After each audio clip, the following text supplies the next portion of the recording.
Welcome to Layer the Alchemist, where we discuss all things heavy metal and hard rock. On today's episode, a first in a new series of what I'm calling cool compilations. These are compilation albums that I think are really neat, that I really like, that I would like to share and discuss with you. Now, I've always been a fan of compilation albums. As a young kid, it was a great way to hear some of the best songs from your favorite artists or get a feel for across their catalog. And when I started collecting vinyl, I got into it even more because I think it's fun to have an album that's got a bunch of different songs from the artist, different albums, and you've got them all on one record or two records, and it's kind of neat hearing the songs on the vinyl in a different order than you're used to hearing off the studio versions.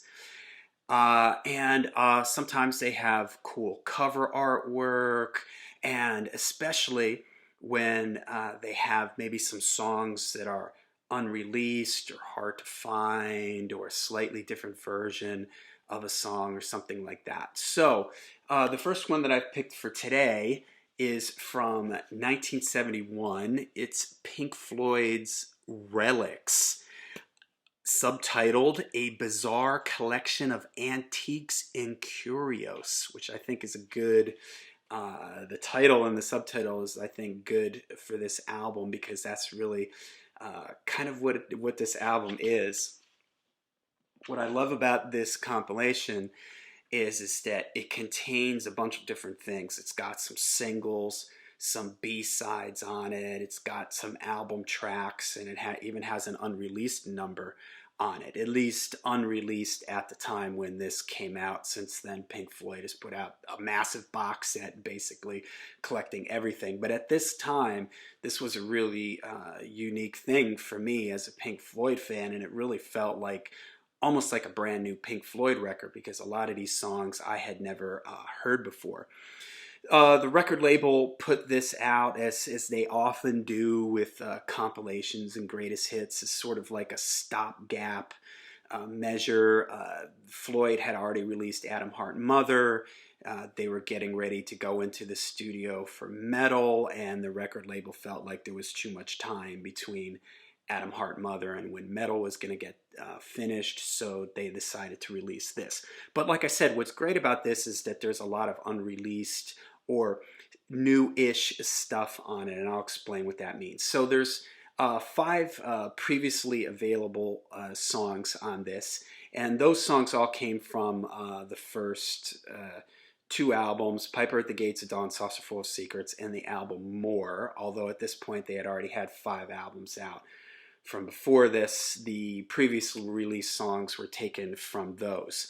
And the 6 newish songs, I say, because there's some songs on here that are that were B-sides or that were previously unreleased or hard to find things. So there are some B-sides on here, and I guess if you're somebody who was a collector and collected some of that stuff at this time, this stuff, some of these things wouldn't have been new to you. But me as a teenager, these things were all that stuff.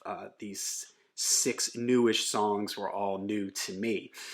It's interesting, the cover, let's talk about the cover. This is the US version of this. It was a different cover with like a hand-drawn, kind of futuristic looking city. There's been another variation on that when this was reissued.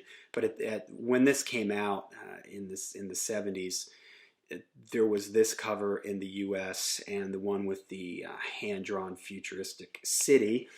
It's got these sort of crazy looking four-eyed faces on the front, which I read where these were actually bottle openers. They looked like some sort of primitive masks or something like that. And as a kid, I had no idea what this was, some sort of ancient, but it fits with the title of the album, Relics. You know, they look like they're some sort of ancient relics of some sort. So, okay, let's talk about some of the songs on the album. It starts off with Arnold Lane, which was a single, a Syd Barrett era single. It was basically a hit song for Pink Floyd. It's a fun kind of classic, legendary, if you will, Syd Barrett penned song. Arnold Lane guy had a nasty habit stealing women's underwear and stuff from their clothesline. So great Syd Barrett era hit single. Next is Interstellar Overdrive, an awesome instrumental from their first album, Piper at the Gates of Dawn. I'm not going to talk too much about this one here because if you've seen my other videos, I have favorite instrumentals videos that I've been doing, and this is going to show up on one of those. But a little sneak peek. It's it's long, it's almost prog-ish. It's got this cool descending like chromatic riff. It has a really sort of outer spacey sound to it with these like weird guitar sound effects in the song. So just another cool Syd Barrett era number.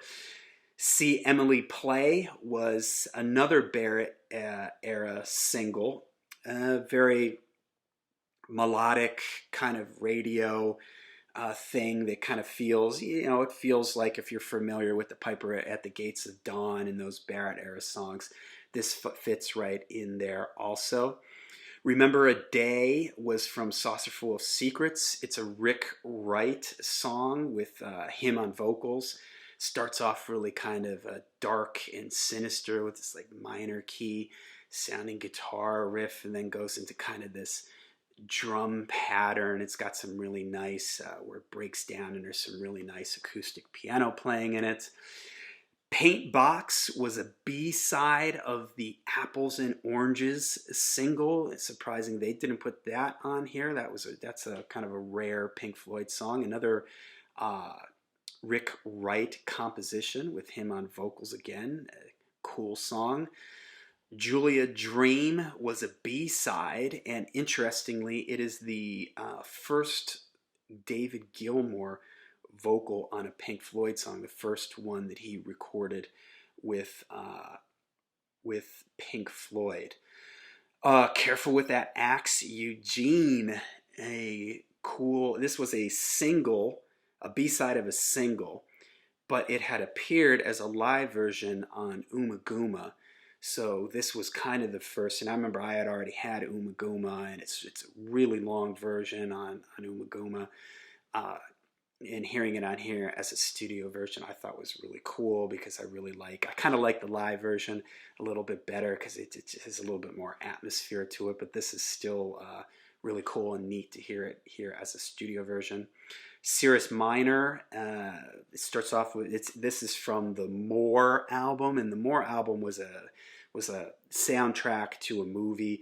So like this song starts off with all these like chirping birds and nature sounds. It's another David Gilmour on vocals, real kind of mellow, that classic kind of very laid back Pink Floyd vibe. Nile Song, also from the More album, maybe one of Pink Floyd's most metal sounding song, lots of heavy distorted guitar, David Gilmour singing like aggressively in like his upper range, and kind of a cool I was standing by the Nile, kind of dirty, kind of aggressive song for Pink Floyd, which isn't something they do a whole lot of. Biding My Time was a previously unreleased song, so that was unique for this. It's a kind of a swingy, bluesy number, and then the compilation ends with Bike, which is another Syd Barrett song, kind of wacky Syd Barrett, wacky lyrics, all these strange kind of chord changes. I've got a bike, you can, just a really strange but classic Syd Barrett song. So there you go. This is, to me, a great compilation because you're getting all these B-sides, you get an unreleased song, and even the songs that they picked on here, there are 2 songs from the More album, if I'm counting that correctly.